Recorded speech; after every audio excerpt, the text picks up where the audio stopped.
This is the third and now hopefully successful attempt to hold a conference on Johann Friedrich Blumenbach's concept of Bildungstrieb.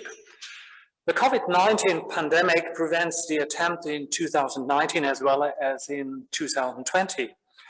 And even now the situation is far from a calmly held conference. A couple of colleagues could not attend this conference due to travel restrictions, and they will join us only via Zoom. Well, this is the current state of affair.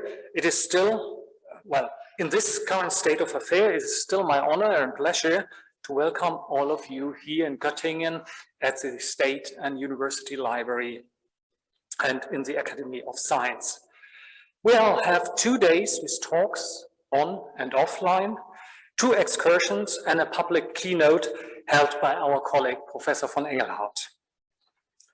This is definitely more than a start to discuss in detail Blumenbach's concept, thoughts, and his impact with his concept of Bildungstrieb. We could lend a phrase by Goethe about Blumenbach written in 1801 to describe what we want to do in the next 2 days.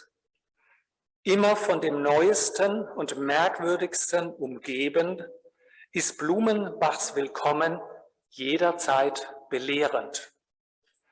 I hope we will have these curious moments to learn quite a number of new things about Blumenbach's ideas, theories, and concepts of self-organization, reproduction, and regeneration.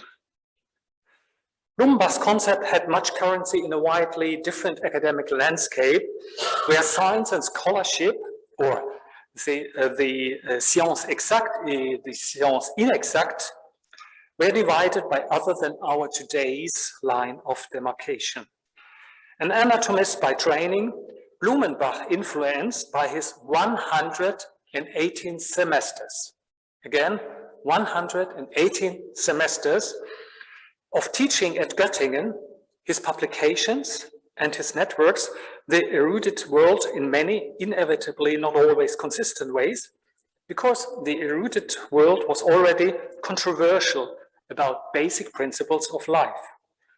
Cartesian approaches and more or less vitalistic notions were already in place in the 17th century, trying to explain the, though invisible, nevertheless real vital force. As gravity or as phlogiston, the force of life is a kind of fluid, as proposed, for example, by the physician and chemist Georg Ernst Stahl, or as a force to bridge between le physique et le moral, as the Montpellier school put it. Understanding organisms as animal economies with transformation by the various modes of their sensibility turn organisms into complex systems in constant change, but with no detailed answers how the force is driving the change in life.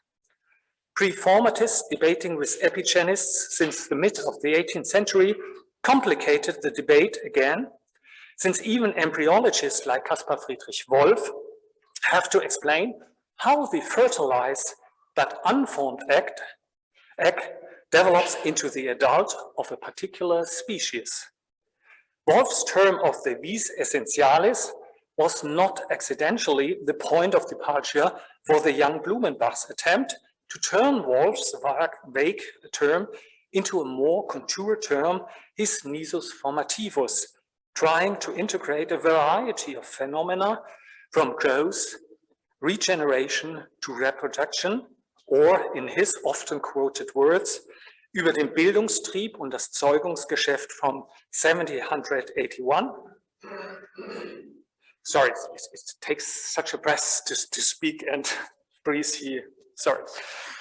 Dass in allen belebten Geschöpfen, vom Menschen bis zur Made, wunderbare Formulierung, vom Menschen bis zur Made, so, to the worm down, und von der Zeder bis zum Schimmel herab, ein besonderer, eingeborener, lebenslang tätiger, wirksamer Trieb liegt, ihre bestimmte Gestalt anfangs anzunehmen, dann zu erhalten und, wenn sie ja zerstört worden, womöglich wieder herzustellen.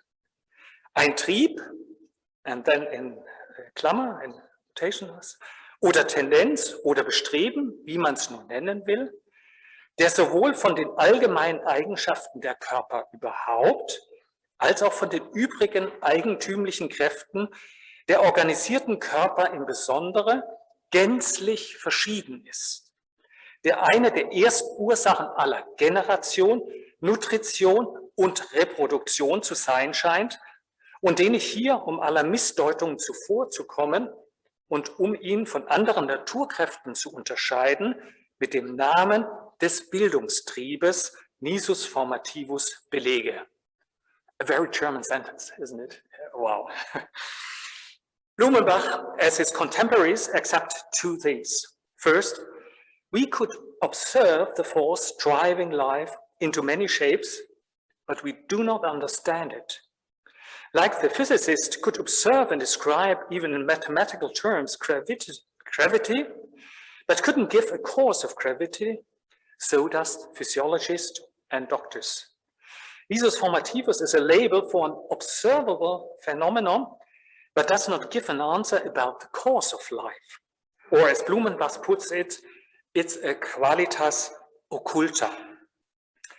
Secondly, Blumenbach was not alone with his notion that Bildungstrieb was the only force in nature.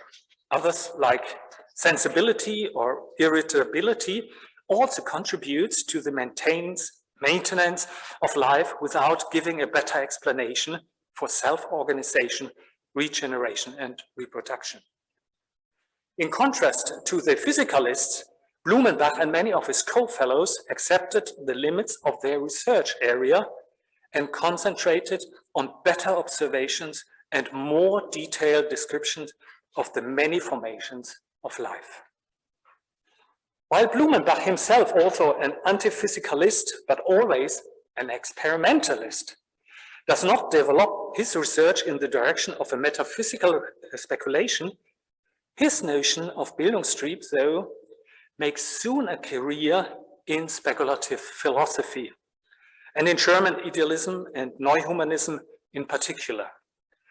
Blumenbach's neologism Bildungstrieb is a translation of the Latin Nisus formativus, become a buzzword in German-speaking countries between 1780 and 1830, informing the anti-mechanistic and even anti-Darwinistic view of German Bildung even until today. See, for example, the controversy between social and evolutionary anthropologists even today, or the debate about the role of natural science at the gymnasium.